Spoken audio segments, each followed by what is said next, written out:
Hello, everyone, and welcome to another episode of the Wise Decision Maker Show, where we help you make the wisest and most profitable decisions. My name is Dr. Gleb Tsipursky. I'm the CEO of Disaster Avoidance Experts, the future of work consultancy that sponsors the Wise Decision Maker Show. And today with me is Kathie Patterson, who's the Chief Human Resource Officer of Ally Financial Services. Kathie, welcome. And can you tell us a little bit about what Ally does for folks who don't know about it? Great. Thank you, Dr. Gibbs, for inviting me here today. Yes, Kathie Patterson, responsible for human resources at Ally Financial. And for those that aren't familiar with Ally, Ally is one of the first online financial service providers. So we provide checking and savings deposit support, as well as one of the largest financial lenders. We were formerly GMAC. And for those that aren't familiar with Ally, we've actually been around for over 100 years. So quite a legacy. I like to refer to us as a startup with scale on many fronts. I like that. Now, Ally has been doing some innovative work in the questions of retention, especially thinking about hybrid work and remote work. So can you tell me how you approach the question of retention and how it intersects with hybrid work and remote work? Yes, I am. So I think the one thing I'd back up is hybrid has probably been one piece of the employee value proposition. And when we start thinking about retention for our employee base, I think there's a real deep, clear understanding from the full senior leadership team that our competitive advantage is our talent base. And the more and more we can be in tune with our talent base in terms of what they need to be successful, puts us in a position of success. So like many companies going through the pandemic, it provided an amazing experiment to learn more in terms of what employees needed. And I think coming through that experience, we learned that many teammates really enjoyed sort of having the flexibility and the autonomy to sort of pick their work schedule. And so it's been an evolution, one big journey, if you will, in terms of the way in which we've designed our work schedules to make sure that we're striking the right balance between employee needs and company needs. And so I'm happy to just sort of share, but I think it started with a little bit more of that philosophical view of, so much changed as a result of the pandemic. We recognize the value of our talent base, and we needed to be in tune with that. We had to listen and shape our employment practices to make sure that we were striking that right balance between what the employees needed and what the organization needed in terms of striking. And, we're still figuring it out, if you will. It's one large experiment. And I think entering with that mindset for our employees has also sort of shaped the expectation. Hey, we're figuring this out as we go. So focusing on flexibility and your talent base as key, and to make sure that you have that retention component. Now, tell me a little bit more about how Ally does hybrid work. I've helped 23 companies by now, including some financial service firms, transition to figuring out hybrid work and remote work. And I know each of them has a somewhat different approach and we can talk about the variety of approaches. So I'm curious to learn a little bit more about what Ally does. I think there's a few things that we did that were sort of the core tenets or principles of our hybrid schedule. First and foremost, we recognize that one size does not fit all. Each role sort of demands maybe a little bit of a different set of expectations and requirements. And so first and foremost was a commitment to flexibility, but consistency of schedule. So we understand life is sloppy. We understand that there's going to be days in which life occurs and you might need to take some time off because of a delivery. But what we're looking for is consistency of schedule and making sure that, there's clear expectations as it relates to that schedule. And we recognize that one size doesn't fit all. So we've really pushed that decision-making to the local level and making sure that that leader is setting clear expectations. There's some roles that we need employees in the office 5 days a week. There's some roles, and I'll use an example like compensation. You need to know your command performance. If it's comp planning, I need everyone in here 5 days a week during that cycle. So really Yeah. helping and training our leaders of how to set clear expectations based upon the work of their groups and communicating that to the team. And then, also is being really intentional around inclusion and collaboration. So we have teammates that work at multiple sites, some are that are on Zoom. So how are we making sure that we're continuing to build on that inclusive environment and having leaders create events that forces a degree of collaboration? So those were sort of the core principles of what we drove. But I think the biggest part I'd highlight is we really focused at a local level. But we were clear with all the teammates that we've brought on, we were not moving to a work from home situation. So never once at any point did we say we're moving to 100% work from home. There is an expectation that we're better when we're together. And when you look at the fact that we brought in probably close to 2,000 new teammates, they needed support. So if you were someone that was more tenured and more seasoned, you knew how to work from home, right? You knew how to maintain the relationship. But for new talent coming into the organization and how to navigate, they needed that level of support. And I believe that up front, in addition to sort of focusing on those core principles around the hybrid, setting the stage for why it was important that we came together, I think helped us implement a hybrid schedule that worked for the organization and the employee. That's very wise to push decision-making down the chain of command. I definitely found that the clients that I helped, that focusing on the teams and helping make sure that the teams make the decisions together at the local level is what enables buy-in and engagement. And then all the team members are responsible to each other. And there's kind of this peer approach to, hey, we're coming into the office. Here's why, here's how, and here's why we need to do it this way. That's been very helpful. So I'm glad that you're doing that same. Now, I'm curious to talk about the new folks that you brought on. It's definitely been a challenge for some of my clients to onboard people in kind of a hybrid setting, remote setting. So what we've been doing and what I've found to be quite effective is to set up mentoring, specifically mentoring that's going to be fit for people who are coming in recently.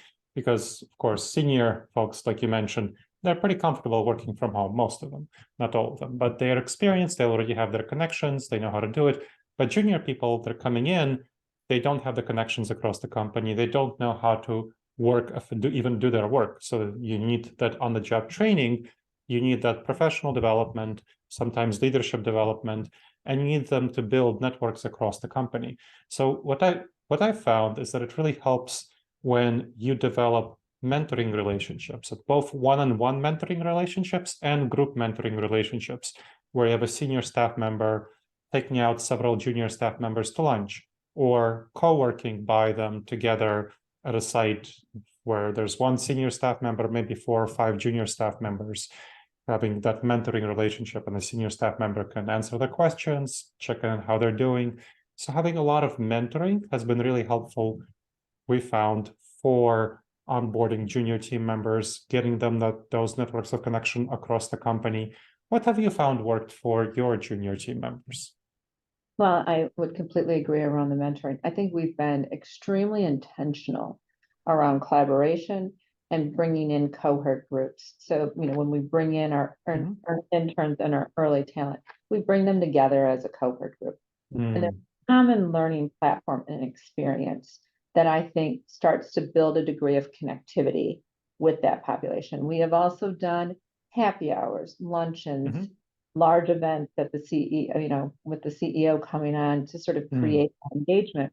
But, I think initially, to your point, it's really about establishing intentional collaborations for the team. So a mentor can help an individual maybe navigate their career, but a mentor might not always be available to say, who do you need to call in procurement to get this form done, right? And so we've tried to really look at what we can do to create digital networks, platforms that are easy access tools for some teammates to learn. But truly, the majority of it has been either a buddy system or it's making sure that the team's coming together on a routine basis.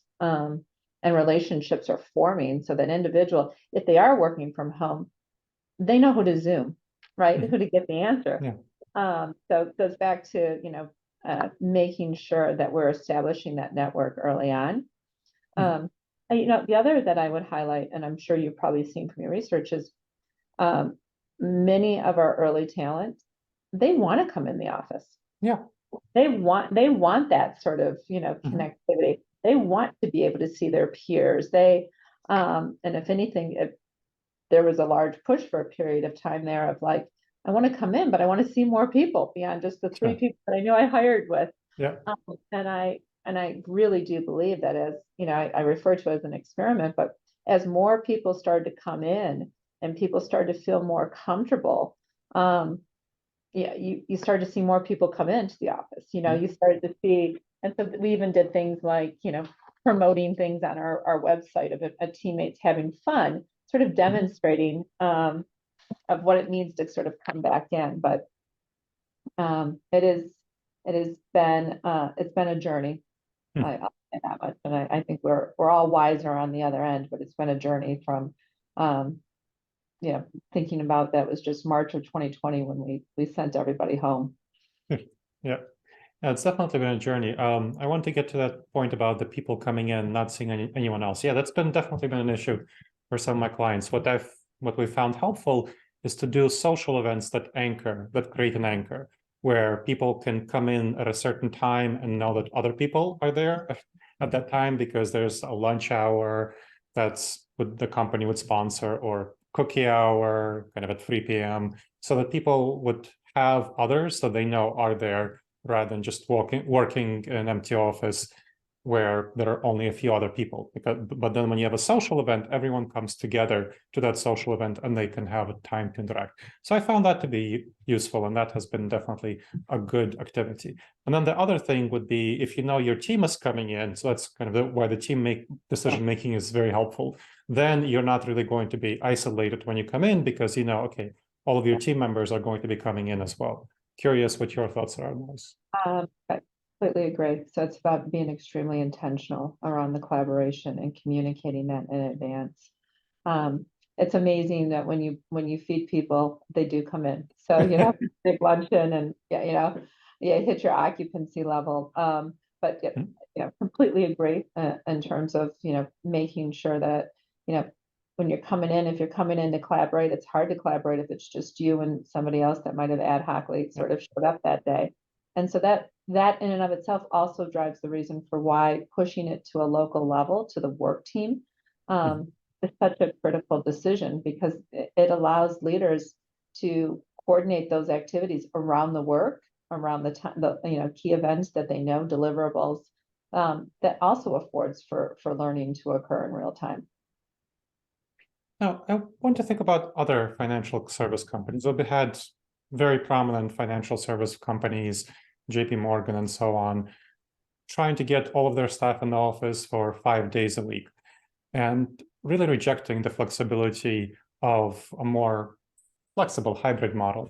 I'm curious what your take is on why they do so. Why do some large JP Morgan, Goldman Sachs, and so on, why do some large financial service companies have such a um, antipathic perspective on hybrid work? I, I don't know. I mean, every culture is different, right? Every culture, Mhm. every leadership team has a different point of view, a different sort of secret sauce for how they navigate their organization. I think, I want to be clear. We do have some work that does require 5 days a week in the Sure. office, Yeah. so it's a little bit more of, I think we just didn't swing the pendulum one way or another. We never Mhm. saw a productivity gap. That was never really the issue. And when we did start to see concerns, those were addressed sort of more by the outliers and went off. But I Mhm. am, I would just say that I think our leadership team probably has just a different view of what our secret sauce is, Mhm. um, to navigate our workforce. And we're also, mid-size, so we might have a little bit more flexibility to be more nimble on that side. So I wish I could give you a little bit more insight, but I don't want to hypothesize on that one. No, I mean, there are other companies like Citigroup that are quite a bit more, or UBS, Yeah. that are large companies that are much more aligned with what Ally is doing, much more flexible, not like Goldman Sachs or JP Morgan. So large companies clearly can be nimble as well in this arena. Now, what are your thoughts as we wrap up about the future of hybrid work and remote work and the question of retention at Ally going forward? I don't see hybrid work going away. I mean, I do believe that employees, regardless of the generation, appreciate having the flexibility. And I think at the core, Dr. Gleb, it's about the autonomy. It's about life is so integrated. You know, it's not like the way in which my dad could leave work and just put the bag phone away or just pull into the garage and there is such a divide. I mean, work is integrated. You know, I'm looking at, my emails all, throughout the day, Sure. later in the evening. And so the boundaries aren't as clear. And I think we're being a little naive if we think, we're asking that of teammates that, they're going to 9 to 5, they shut their personal life down. And so I think hybrid's going to stay. I think that's a term that I don't think has a consistent definition for what it means. Some people mean it's 3 to what have you. Some mean it's flexibility. But I have no doubt that as we think about our workforce moving forward, as long as there's such a clear sort of, there's not the distinction of boundaries, I don't know how we can't be flexible on our side as an employer. And so I don't see it necessarily going to the wayside. I think you'll continue to see. But I think the key is flexibility. I don't think you're going to see maybe as much of the 4-day work week or large shifts like that in the United States. I don't anticipate that large of a swing in terms of really completely altering the work schedule. But I think flexibility will be more. Yeah, I think so as well. I think flexibility is much more important to most people than something like a 4-day work week. Yeah. Well, thank you. This has been very helpful, Kathie. So it was a pleasure. Thank you. And I look forward to seeing how the piece turns out. And thank you to the audience for checking out another episode of the Wise Decision Maker Show. Please make sure to subscribe if you haven't subscribed yet, and please make sure to leave a review wherever you check this out. It really helps others discover the show and helps us improve the show. All right, everyone. I'll hope to see you in the next episode of the Wise Decision Maker Show. In the meantime, the wisest and most profitable decisions to you, my friends.